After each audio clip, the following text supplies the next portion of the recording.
IPL പിന്നാലെ team India വീണ്ടും അന്താരാഷ്ട്ര മത്സരങ്ങളുടെ ചൂടിലേക്ക് കടന്നുകൊണ്ടിരിക്കുകയാണ്.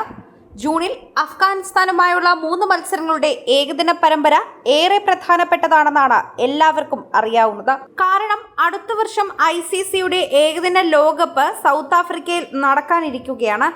ഈ ടൂർണമെന്റിനുള്ള പടയൊരുക്കമായിട്ടാവും ഇനിയുള്ള ഓരോ ഏകദിന പരമ്പരയും ഇന്ത്യ സമീപിക്കുക. ലോകകപ്പിന് മുൻപ് കരുത്തും പോരായ്മകളും തിരിച്ചറിയാനും അതിനനുസരിച്ച് മികച്ച ടീം കോമ്പിനേഷൻ കണ്ടെത്താനുമായിരിക്കും ഇന്ത്യയുടെ ശ്രമം. അതിനാൽ ഇനിയുള്ള ഏകദിനങ്ങളിൽ ശക്തമായ ടീമിനെ തന്നെ അണിനിരത്താനും ഇന്ത്യ ശ്രമിച്ചേക്കുമെന്നാണ് വിശ്വസിക്കുന്നത്. ജൂൺ 14 ധരംശാലയിൽ പകലും രാത്രിയുമായി അഫ്ഗാനിസ്ഥാനുമായുള്ള ആദ്യ ഏകദിനം നടക്കും. തുടർന്നുള്ള മത്സരങ്ങൾ 17 ലക്നൌവിലും 20 ചെന്നൈയിലും വച്ചായിരിക്കും നടക്കുക. ഈ പരമ്പരയിൽ ഇന്ത്യയുടെ തന്നെ സാധ്യത പ്ലേയിങ് 11 എങ്ങനെയാകുമെന്നാണ് ഇപ്പോൾ നോക്കുന്ന ഒരു പ്രധാനപ്പെട്ട വിഷയം. ഇന്ത്യക്ക് വേണ്ടി മുൻ ക്യാപ്റ്റനും ഇതിഹാസ ഓപ്പണറുമായ രോഹിത് ശർമ്മയെ ഈ ഏകദിന പരമ്പരയിൽ കളിക്കുമോ എന്ന കാര്യം ഉറപ്പില്ല എന്ന് തന്നെ പറയണം. കാരണം ഇപ്പോൾ ചെറിയ ഫിറ്റ്നസ് പ്രശ്നങ്ങളെ അദ്ദേഹത്തെ അലട്ടുന്നുണ്ട്. മുംബൈ ഇന്ത്യൻസിനായി IPL വെറും 4 മത്സരങ്ങളിൽ മാത്രമേ ഹിറ്റ്മാൻ കളിക്കുകയും ചെയ്തിട്ടുള്ളൂ.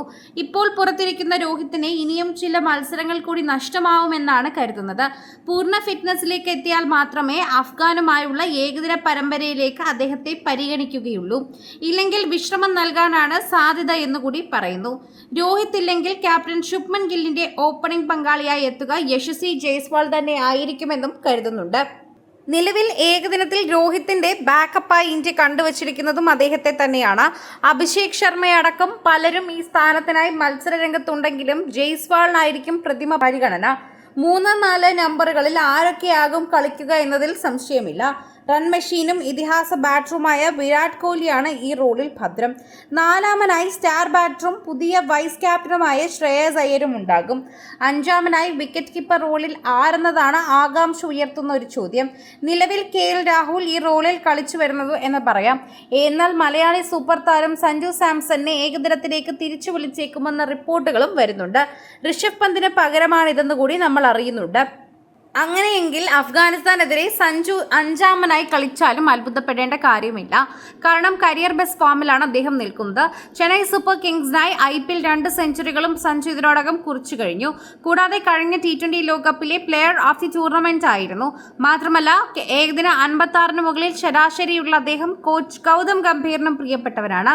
ഇവയെല്ലാം കൂട്ടിച്ചേർത്ത് വായിക്കുമ്പോൾ രാഹുലിനെ പിന്തുള്ളി 5-മനായി സഞ്ജു കളിച്ചാലും അത്ഭുതപ്പെടേണ്ട കാര്യമില്ല. 6-7 നമ്പറുകളിൽ സൂപ്പർ ഓൾറൗണ്ടർമാരായ ഹർദിക് പാണ്ഡ്യയും അക്ഷർ പട്ടേലുമായിരിക്കും കളിക്കുക. 8-മനായി സ്പെഷ്യൽ സ്പിന്നർ കുൽദീപ് യാദവ് ആയിരിക്കും. ജസ്പ്രീത് ബുംറ നയിക്കുന്ന പേസ് നിരയിൽ അർഷ്ദീപ് സിംഗും മുഹമ്മദ് സിറാജും ഉണ്ടാകും.